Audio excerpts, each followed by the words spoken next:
एक पंडित जी थे, उनका नाम अजामिल था। बड़े विद्वान, सुशील, परिमित भाषी, यशस्वी, मनस्वी, सारे गुण विद्यमान थे।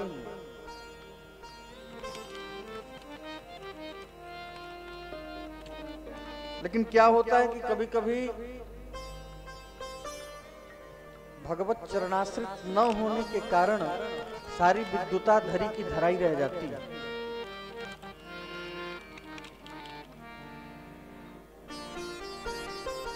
और ये कलयुग के कारण काम, क्रोध, मद, लोभ, मोह इतने ज्यादा बलशाली हैं कि जब तक भगवान की अति विशेष कृपा न हो तब तक इससे व्यक्ति बच नहीं सकता, चाहे कोई भी हो, कोई भी।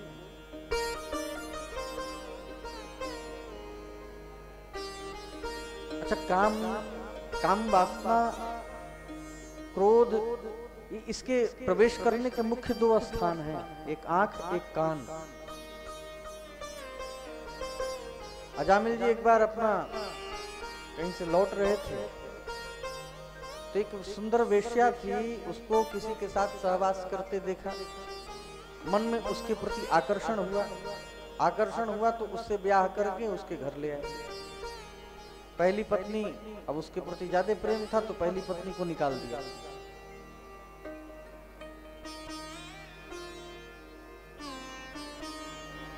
अब जो थोड़ा बहुत यज्ञ अनुष्ठान जप इत्यादि करते तो वेश्या डांटती उनको, क्या कर रहे हो, जाओ धन कमाओ, धन कमा करके ले आओ। प्रेम अधिक होने के कारण चंगुल में फंस गए। जो दो चार माला यज्ञ अनुष्ठान इत्यादि करते थे सब कुछ छूट गया, सब कुछ छूट गया।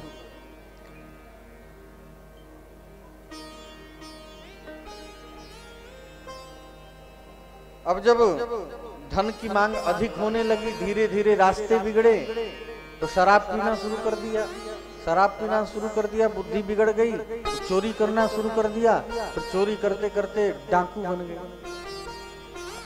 अब महाराज हाथ में नंगी तलवार लेकर के, सर पे काली पट्टी बांध करके रात को घोड़े पे बैठ के जब निकलता तो लोग अपने दरवाजे बंद कर लेते। अब ऐसा पंडित विचार करो कि डाकू बन गया, केवल संग का कारण ऐसा है।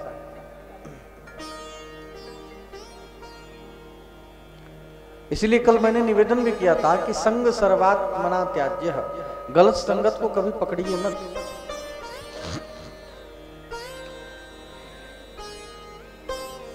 सब कुछ छूट गया, डाकू बन गया। अब लोग डरने लगे। एक बार की बात है,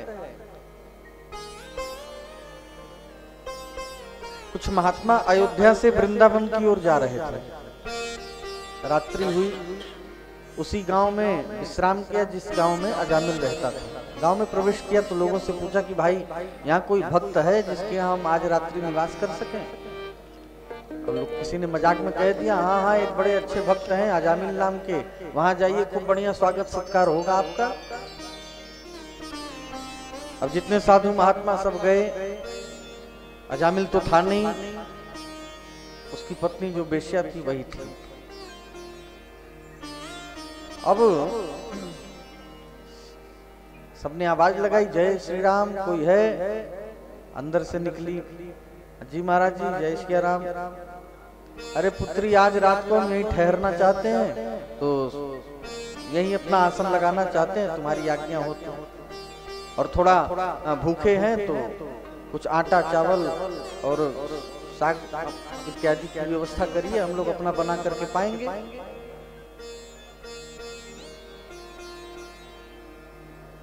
उसने सोचा कि चलो बड़ी दूर से साधु महात्मा आए हैं तो कुछ मदद कर दी जाए। सब दे दिया, बढ़िया चकाचक लिट्टी चोखा लगा, सबने बना करके पाया। और पाया तब तक उधर से अजामिल अपना लूट मार करके आया और देखा कि घर के द्वार के एकदम ठीक सामने साधु महात्मा ने डेरा लगा कर रखा है। पूछता है, कहाँ से? अरे भैया, हम अयोध्या से वृंदावन की ओर जा रहे हैं। तो किसी ने बताया कि बड़ा ही भक्त है, ये अजामिल का घर है, सो आज यहाँ विश्राम कर रहे हैं। हम ही हैं अजामिल। आहा हा, आप ही जजमान जी हैं, वाह भैया, आपकी पत्नी ने तो बड़ा सुंदर भोजन करा दिया, अब दक्षिणा की बारी है। अजामिल कहता है देखो महाराज, खा लिया यही बहुत बड़ी बात है, वो तो मैं नहीं था। अब ये जो तुम्हारे कमंडलिया और ये लुटिया बचाना चाहते हो तो चुपचाप निकल लो, नहीं तो ये भी छीन के रख लूंगा। दक्षिणा की तो बात दूर है। अब महात्मा तो हठी, कहे बेटा खाया है तो बिना दक्षिणा लिए तो नहीं जाएंगे, आएंगे दक्षिणा तो लेंगे ही लेंगे। अब ये जोर से थोड़ा बोला, तब तक अंदर से पत्नी आई। क्यों चिल्ला रहे हो? थोड़ा डरता था अपनी पत्नी से। क्यों चिल्ला रहे हो? हम ही ने इनको कहा है यहाँ रुकने के लिए। अरे तो ये लोग दक्षिणा भी मांग रहे हैं। तो वेश्या ने पूछा महाराज क्या दक्षिणा चाहिए? तो हमको धन उन नहीं चाहिए। मन में सोचा संतों ने कि चलो भाई इसके यहाँ के अनाज खाया है हम लोगों ने, तो कम से कम इसका कल्याण ही हो जाए, इसका जीवन इतना नरकगामी है, कुछ कल्याण हो जाए इसका। संतों का हृदय ऐसे ही होता है, कल्याणकारी ही बातें सोचते हैं। संत हृदय नवनीत समाना। का दक्षिणा में तो आप यही दे दो कि ये जो आप गर्भवती हैं और आपका जो पुत्र होगा उसका नाम आप नारायण रख देना, नारायण रख देना। ठीक है महाराज रख देंगे। कालांतर में महात्मा लोग चले गए, कालांतर में जब पुत्र हुआ उसका नाम नारायण रख दिया। अब उस पुत्र के प्रति मोह बहुत उसका, तो कम से कम उसी बहाने बुलाए, नारायण इधर आओ, नारायण इधर आओ, नारायण ये खाओ, नारायण वो खाओ। प्रेम दुलार में नाम ले लेकर के पुकारता।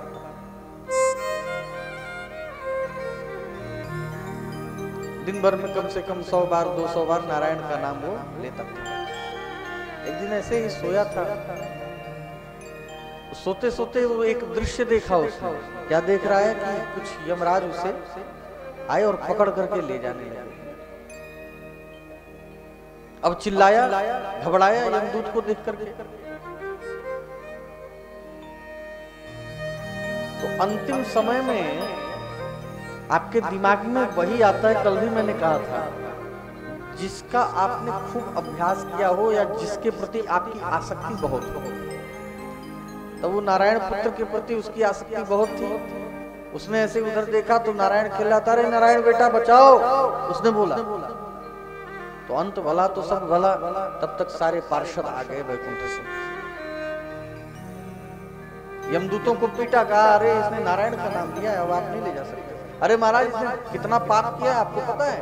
वो कुछ भी किया हो, लेकिन अंत समय में इसने हमारे प्रभु को पुकारा है, तो अब ये आपके साथ जाने का अधिकारी नहीं है। अरे वो आपके नारायण को नहीं बुलाया है, इसने तो अपने पुत्र को बुलाया है, उसका नाम नारायण है। लेकिन गोस्वामी जी ने कहा है, भाव कुभाव अनख आरस और नाम जपत मंगल दिसी दस। चाहे जिस भाव से जपा हो, लिया तो आखिर हमारे नारायण का ही नाम है। अच्छा, ये सारा दृश्य वो लेटे लेटे अजामिल देख रहा था।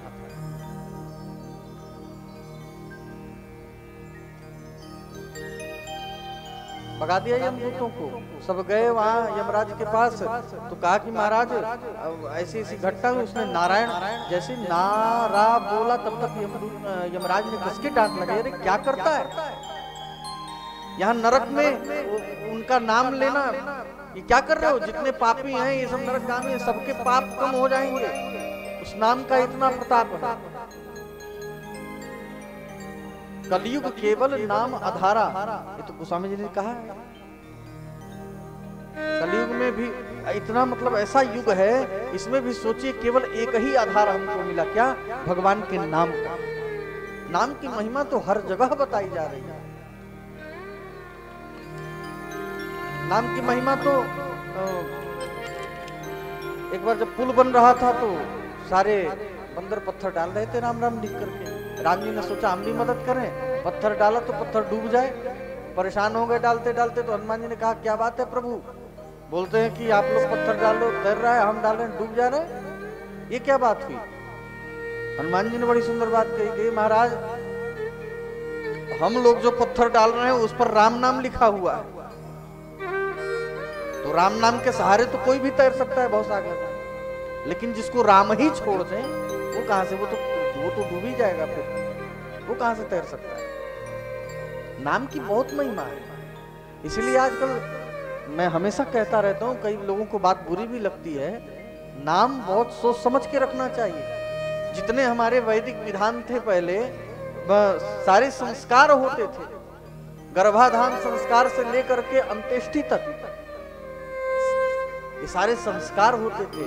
पुत्र होने के बाद कितने दिन बाद नामकरण करना है, कितने दिन बाद अन्नप्राशन करना है, कितने दिन बाद अक्षरारंभ करना है, कुछ नहीं। आजकल तो वो गूगल आया ना, गूगल, उसमें सबसे नाम सर्च करो, 1000 नाम देगा, चिंटू पिंटू किंटू सिंटू, जिसका कोई मतलब ही नहीं।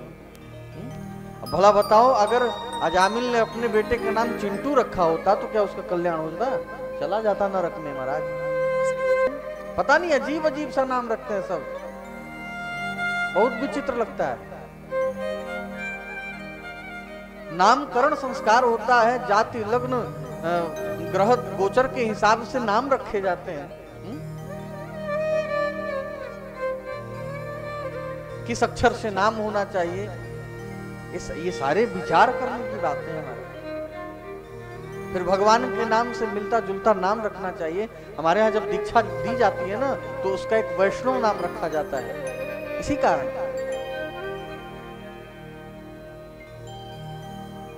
तो महाराज चिंटू और पिंटू बुलाने से किसी का कल्याण नहीं होने वाला है। पहले के लोग नामकरण बढ़िया करते थे, राम नारायण, श्याम नारायण, कृष्ण मुरारी, और भी एक से एक नाम है। आपको अगर नाम ही रखना है, गूगल खोजने की क्या आवश्यकता है। आप विष्णु सहस्त्र नाम उठा लो, गोपाल सहस्त्र नाम उठा लो, और कई सहस्त्र नाम है बड़े दिव्य दिव्य, लक्ष्मी सहस्त्र नाम उठा लो। इन सब में से खोजो, कितना नाम रखोगे तो 4000 5000 नाम तो उसी मिल जाएंगे आपको, फिर उसी में से छांट के रखो। लेकिन ना, शौक करना है। आजकल तो एक ट्रेंड चला है कि जो पिता का नाम हो और जो माता का नाम हो, उन दोनों के आधे आधे नाम को काट के एक में जोड़ देना है, जिसका कोई मतलब नहीं। आजकल ये ट्रेंडिंग में है, इस समय मैं देखता हूँ थोड़ा सा। क्या गधापन है ये, एक नंबर का गधापन इसको बोलेंगे। सारी शास्त्र की मर्यादाएं खत्म होती जा रही हैं। तो इस पर विचार करिए सभी लोग। बच्चों को संस्कार अच्छे दें, नाम अच्छे रखें। इतना बड़ा पापी अजामिल केवल अपने पुत्र का नाम पुकारा तो उसकी क्या महत्ता बढ़ गई है? ये कथा ज्ञान यज्ञ है ना। आज कथा सुन रहे हैं तो इससे सीख लीजिए आप, नहीं तो आपकी कीमत 10 रुपए की भी नहीं रह जाएगी। एक मूर्तिकार था, मूर्ति बनाता था, तो उसने 2 मूर्तियां बनाई पीतल की, एकदम शुद्ध पीतल, और बाजार में लेकर के उतरा। उसने कहा कि एक मूर्ति 10 रुपए की है और एक मूर्ति 1 लाख रुपए की है। ध्यान से समझना बात को। तो लोगों ने कहा कि ये 1 लाख रुपए वाली मूर्ति क्या सोने की है? नहीं, एकदम शुद्ध पीतल, दोनों में कोई अंतर नहीं। अब आप लोग पता लगाइए कि क्यों ये 10 रुपए की और ये 1 लाख रुपए की। एक महात्मा ने कहा के रूपों में पता लगाता, एक रस्सी को बर्रा ऐसे करके और 10 रुपए वाली मूर्ति के ऐसे कान में डाला तो इस कान से निकल गई।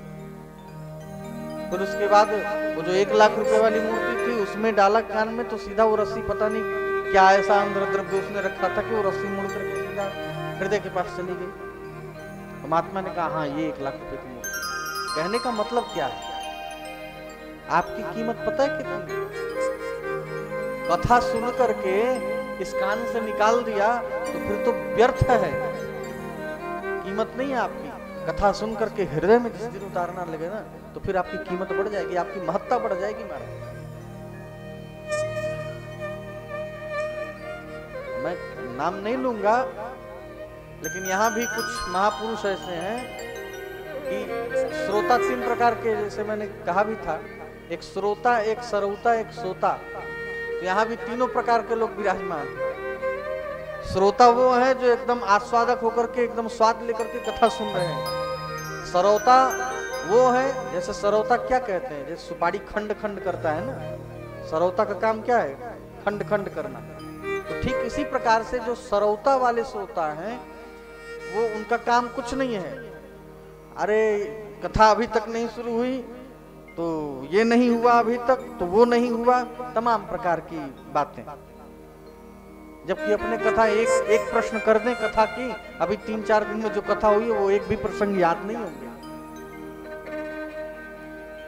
और सोता वाले तो सबसे मस्त हैं। देखता भी हूं मैं, जहां टेक लगाने की जगह मिली चकाचक लगाया, और कथा में तो शांति है ही है, बढ़िया 3 घंटे 3.5 घंटे की चकाचक नींद ले ली महाराज।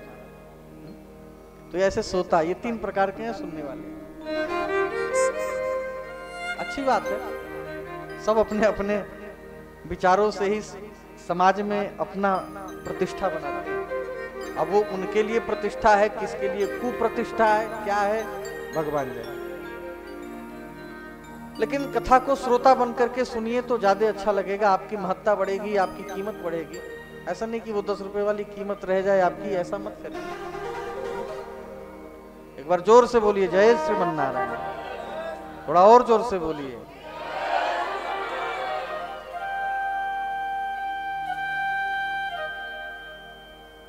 अजामिल लेटे लेटे ये पूरा दृश्य देखा और मन में उसने विचार किया कि केवल एक बार नारायण नाम मैंने लिया, और वो भी पुत्र का नाम पुकारा, तो हमारे लिए वैकुंठ से सारे पार्षद आ गए। और कहां मैं ये कीचड़ में फंस गया, बुद्धि सुधर गई, सब कुछ त्याग दिया, जंगल में जाकर के खूब बढ़िया भजन करने लगा, जीवन सुधर गया उसका।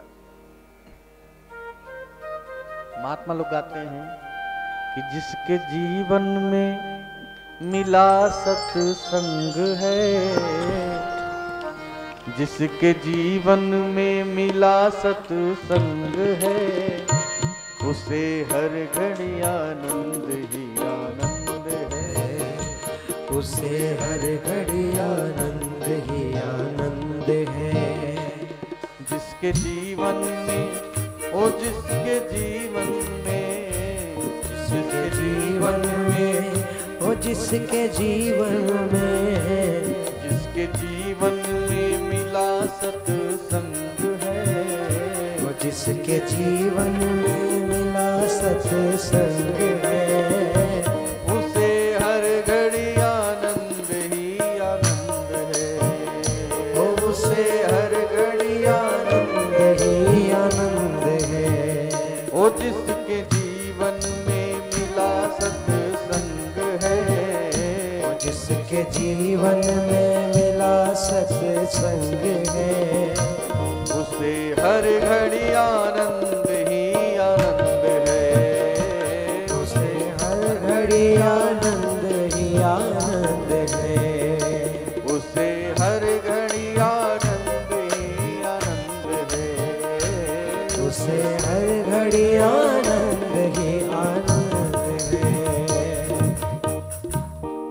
इसलिए जीवन में जितना हो सके सत्संग करिए। जब नारद जी जैसा महापुरुष ज्ञान वैराग्य के बुढ़ापे को दूर करने के लिए बढ़े, और उनको भी आकाशवाणी हुई कि सत्कर्म सूचको नूनम ज्ञान यज्ञ स्मृतौ बुधैः। केवल और केवल ज्ञान हो जाने से भक्ति पुष्ट नहीं होगी, केवल और केवल वैराग्य हो जाने से भक्ति पुष्टि नहीं होगी। कैसे होगी? तो जब तीनों एक दूसरे के पूरक बनेंगे। जब तीनों होगा, थोड़ा सा ज्ञान होगा तो आपका मन भटकेगा नहीं। वैराग्य होगा तो मुझे लगता है आपका तन कहीं नहीं भटकेगा। और उसके साथ जब भक्ति हो गई तो फिर महाराज आपके अंदर प्रेम जागृत हो जाएगा, और जिस दिन प्रेम जागृत हुआ तो परमात्मा तो दौड़ा दौड़ा चलाएगा। इसलिए भाव से जीवन में जितना हो सके सत्संग करो। मुहुर हो रसिका भूमि भाव का, रसिक जन तो बार बार सुनते हैं, बार बार भजन करते हैं और उनका मन नहीं उबता है। इसलिए रोज कहता हूं कि जितना हो सके जीवन में भजन को अपनाओ।